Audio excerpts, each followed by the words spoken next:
Ça y est, nous y sommes, 2021, c'est parti, nous sommes le samedi 2 janvier. J'en profite évidemment pour vous souhaiter de nouveau de la part de toute l'équipe une merveilleuse année 2021, en tout cas meilleure année que celle que nous venons de terminer. Pierrot, 2021, c'est annoncé, on va encore prendre cher, il y a de nouveautés, tout ce qui va changer au 1er janvier, donc depuis hier, et tout ce qui va changer dans le courant de l'année avec notre invité Christophe Carignano. Bonjour Christophe. Bonjour les amis, et bonne année également. Merci Christophe. Bon ça y est, bonne année c'est fait. Alors maintenant on commence par quoi? Le malus le plus sévère, l'augmentation des autoroutes, on va où? Parce que c'est fini, c'est la seule bonne nouvelle. Première question d'ailleurs Christophe. J'écoutais tout à l'heure mon ami François, je vais être un peu moins optimiste. Voilà. Est-ce qu'il y a plus de mauvaises nouvelles pour 2021 que ce qu'il y a eu sur les années précédentes pour les usagers de la route, Christophe? Ou est-ce que dans les annonces, on est à peu près sur le même type d'annonce à chaque fois? Je vais d'abord commencer par un mini bilan 2020 pour expliquer 2021. Il y a 3 influences majeures sur ce marché automobile. C'est évidemment Covid-19 avec pratiquement 6 mois de fermeture des concessions.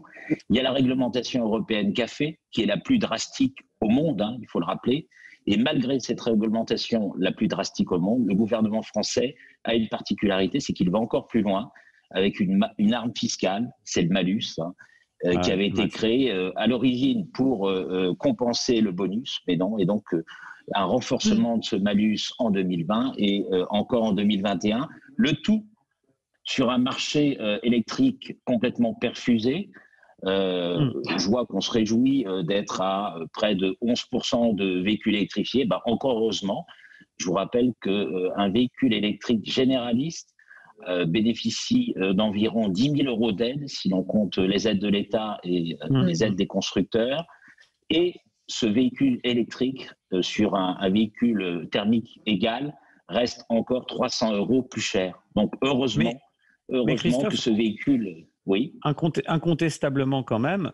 Moi, je le vois, tu sais, je suis un petit peu le mec de base, quoi. Je m'occupe de l'association 40 millions d'automobilistes. Moi, je suis habitué à être immergé un peu dans la population. Dans la réalité, ouais. Et d'un côté, je vois que l'électrique prend pas encore totalement, mais on commence à regarder. Tous les automobilistes commencent à se dire, tiens, attends, qu'est-ce qui se passe? Ah ouais, l'autonomie, c'est pas encore ça. Ah ouais, c'est encore un peu cher, etc. Alors, je suis d'accord avec toi que depuis, par exemple, qu'en Chine, ils n'ont pas mis sous perfusion, ils ont arrêté la perfusion de bonus pour le véhicule électrique, ça se casse un peu la gueule, c'est vrai. Mais quoi qu'il arrive, c'est vrai que le véhicule électrique, il arrive et puis il commence un peu à être produit et à être acheté un peu plus. T'as aussi l'hybride qui commence un peu à prendre quelque part, et tout ça nous fait un véhicule sur 5 qui est vendu en France et qui est électrifié, hybride ou totalement électrique. Et regarde l'arrivée du Duster Spring, 12 000 euros le véhicule. On est quand même sur un véhicule qui suscite le point d'interrogation. J'ai envie de la voir, moi, cette voiture. Je suis d'accord, Pierre, mais dans un environnement réglementaire stable, ça pourrait passer, mais ce qui se passe, c'est qu'il y a quand même un enjeu sur le véhicule thermique.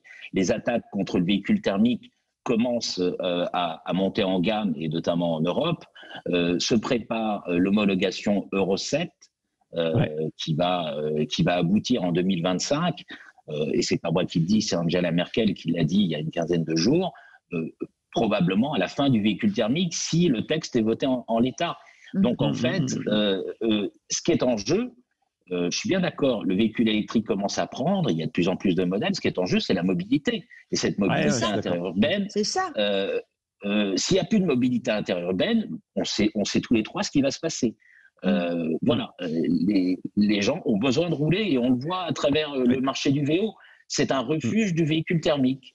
Mais tu sais que la semaine dernière, dans Ça roule, ou il y a 2 semaines, je confonds un petit peu les Ça roule, mais ils sont tous intéressants, on avait l'observatoire CTLM qui était là pour la semaine dernière. Commenter son étude, et quand on écoutait l'observatoire CTLM, il nous disait mais les Français ils sont encore attachés à leur voiture, ils veulent continuer à avoir une voiture, la voiture c'est essentiel. Donc on a quand même encore ce discours gouvernemental de certains écologistes qui nous disent on n'a pas besoin des voitures, faut acheter un vélo, tu déménageras avec, il n'y a pas de problème, et Et puis, il y a le bon sens qui conduit les Français à vouloir posséder une voiture. T'as pas l'impression, Christophe, qu'à un moment donné, toutes ces taxes qui arrivent là, le nouveau malus auto à partir ça y est, c'est fait, du 1er janvier, la suppression de certaines aides à partir de juillet, t'as pas l'impression que ça, un jour, ça va se confronter au regard du Français électeur, et que le jour où le Français électeur va dire stop, cette fois-ci, on va peut-être basculer un peu plus juste. Pierre, ils ont déjà essayé à dire stop. C'était entre autres la crise des Gilets jaunes. On rappelle que c'est parti pour une histoire de taxes sur l'automobile et sur les carburants, etc. et le 80 km/h. Il y a un moment, ils sont quand même en train de forcer la main. Christophe Castagno, vous qui êtes directeur de rédaction, Karine Yano, du pôle automobile d'Infopro Digital, ce nouveau malus plus sévère, est-ce qu'il va aussi dans le sens d'électrification de la voiture? C'est-à-dire que plus on vous empêche de rouler en thermique…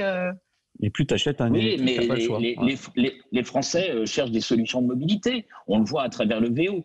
Pour moi, la seule explication de cette montée du VO, c'est parce que le véhicule était disponible, ils avaient besoin de mobilité et ils achètent moins cher du thermique. Parce qu'avec un véhicule électrique, on l'a vu à travers une étude qui était sortie il y a quelque temps, avec un véhicule hybride rechargeable, il est hors de question de faire un Paris-Deauville. On fait du centre-ville, c'est tout. On fait un peu d'urbain. Mais le véhicule thermique, ça sert à rouler. Christophe, je suis d'accord sur le VO, mais on achète aussi du VO parce que les voitures sont de plus en plus technologiquement avancées, donc de plus en plus chères. Et je suis désolée, mais les salaires ne sont pas de plus en plus hauts. Et donc, les gens achètent aussi des VO juste pour une histoire d'argent. Je pense que malgré tout, le gouvernement, les députés ont compris qu'on était un peu sur une poudrière par rapport à cette mobilité interurbaine, puisque tu l'as dit, Pierre, ou c'est François tout à l'heure, la Convention citoyenne pour le climat a été largement retoquée avec un malus quand même, un nouveau malus sur le poids voté pour 2022, mais qui ne représente rien. Le gouvernement commence à comprendre qu'il va falloir assurer, et ça c'est l'enjeu pour moi, 10 ans de mobilité avec le véhicule thermique, qu'on le veuille ou non.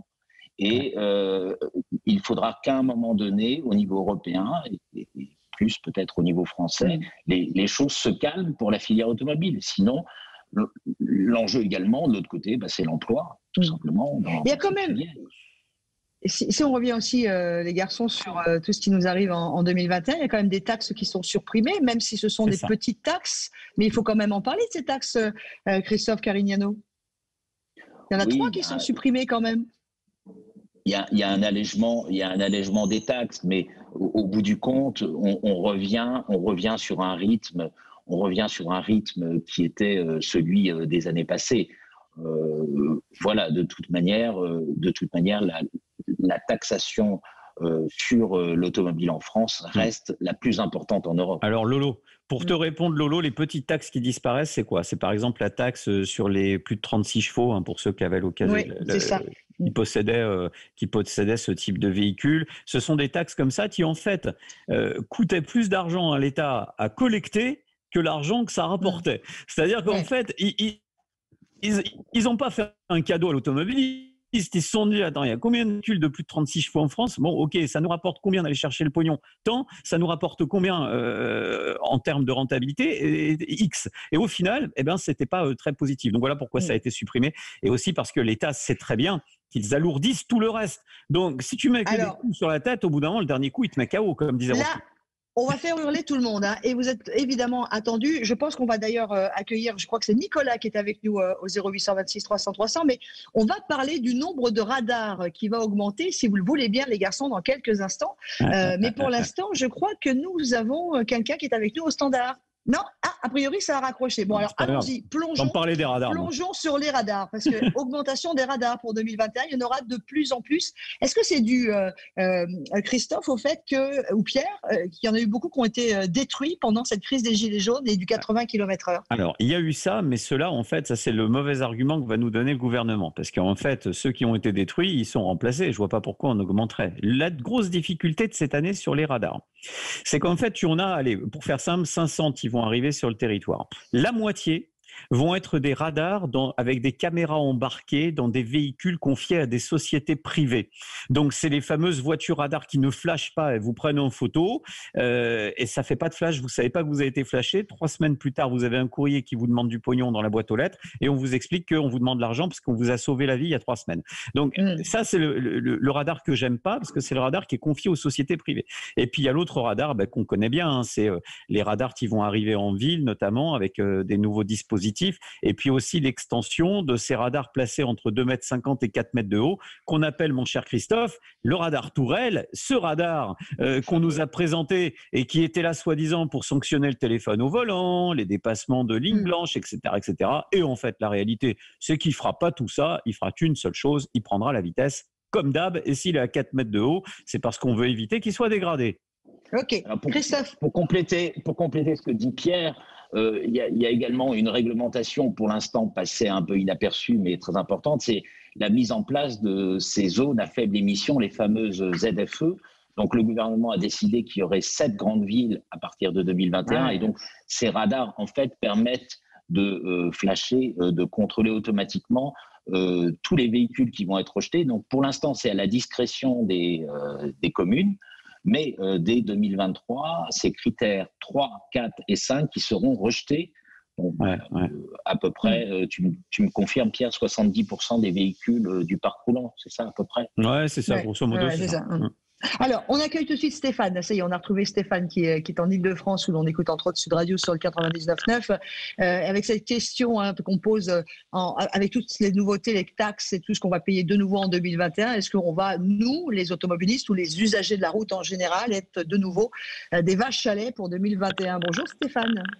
Bonjour Laurence. Alors en fait, je ne suis pas tout à fait en Ile-de-France en ce moment, parce que comme beaucoup, j'ai fui certaines choses et je me suis réfugié en Corse.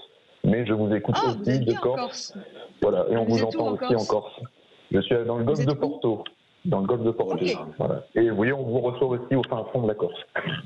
Exactement, et vous nous recevez entre autres sur les applications ou sur les aides genre Alexa ou Google ou sur les télévisions connectées maintenant, etc. etc. Et puis, on a aussi une fréquence, je crois, en Corse. Dites-nous Stéphane, alors que pensez-vous de cette année 2021 ?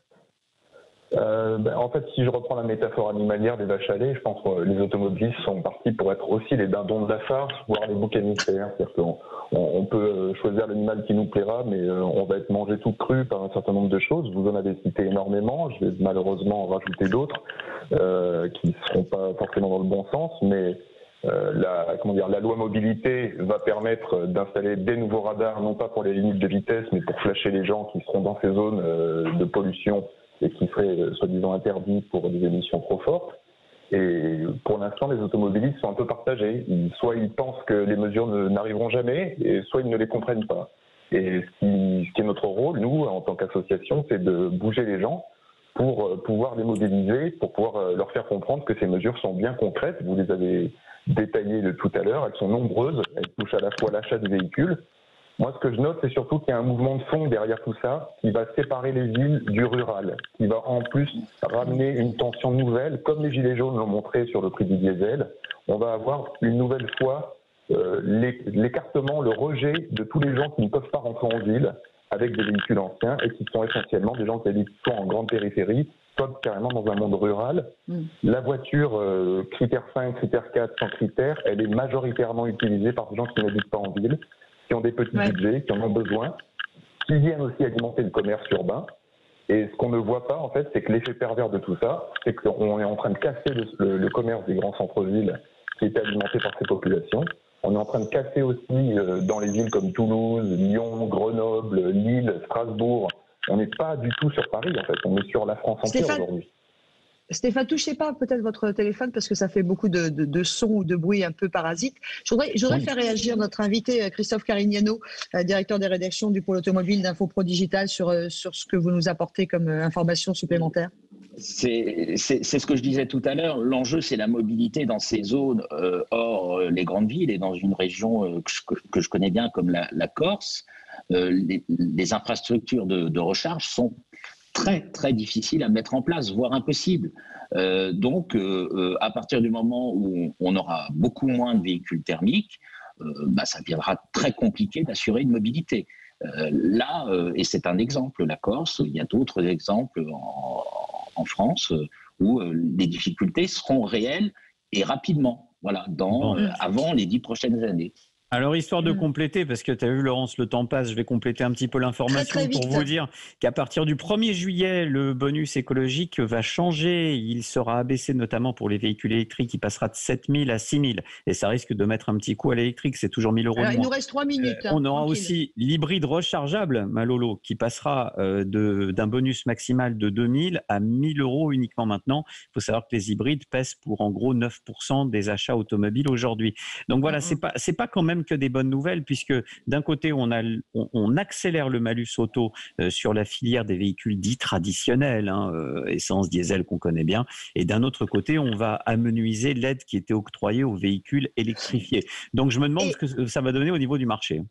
Et puis, je voudrais voir aussi avec vous, Christophe Carignano, et toi, évidemment, Pierrot, c'est que généralement, c'est au mois de février qu'on a l'augmentation des prix du péage. Est-ce que cette année va être un peu différente? Tu sais, Lolo, tu sais ce qui s'est passé, Christophe. Tu sais aussi, pour la première fois, c'est moi, donc je vais dire avec l'association 40 millions d'automobilistes, on a obtenu un vote du comité des usagers qui s'opposait à cette augmentation du tarif des péages. J'ai été soutenu dans ma proposition par toutes les associations à l'unanimité. Cette fois-ci, alors que d'habitude c'est dur, je dis ça parce qu'à chaque fois on avait une opposition, c'était une association écologiste, et que cette fois-ci, France Nature Environnement nous a dit OK, parce qu'ils estimaient qu'avec l'année Covid, c'était pas utile d'en rajouter sur les automobilistes. Donc voilà, donc je tenais à les saluer. Est-ce que tu penses qu'on a une chance, Christophe, que les sociétés d'autoroutes se comportent en chef d'entreprise et se disent tiens, on va faire un petit peu de communication pour faire plaisir aux usagers de la route?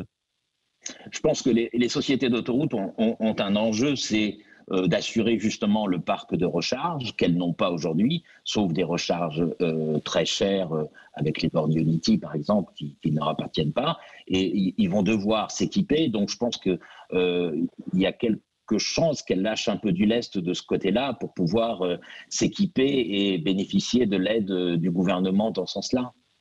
Oui. Alors, autre chose, et pour... Pardon? Ça a coupé, Christophe, excusez-moi. Non, c'est là, mon Christophe. Ah, pardon. Juste une dernière chose, on n'en a pas parlé, mais au 1er novembre 2021, c'est les pneus hiver obligatoires pour 48 départements qui sont situés dans les massifs montagneux, y compris la Corse. D'ailleurs, on remercie Stéphane de nous avoir appelé de la Corse, où on écoute Sud Radio à Corté sur le 99.6. Allez, on aura bien sûr l'occasion d'en reparler. Merci beaucoup, Christophe Carignano. Merci, à bientôt, bon courage, et puis bonne année encore. On aura l'occasion aussi, encore plein de nouvelles qu'on n'a pas données, parce qu'il y aura aussi certains départements qui vont repasser à 90 km/h. Enfin voilà, il y a pas mal de choses qui seront à dire aussi dans le courant de cette année. Et le pneu hiver, on en parlera la semaine prochaine. Pourquoi? Parce que il y a l'annonce qui vous a sans doute fait peur, de Laurence. Mais attention, c'est un petit peu plus complexe que ça. Et puis on verra la semaine prochaine dans Ça roule. Vous verrez que c'est. On en a déjà parlé. Voilà, ça reste confiné à certaines personnes, sous décision de préfet sur certaines communes. Mais en tout cas, il faudra y penser. Et puis on a des solutions.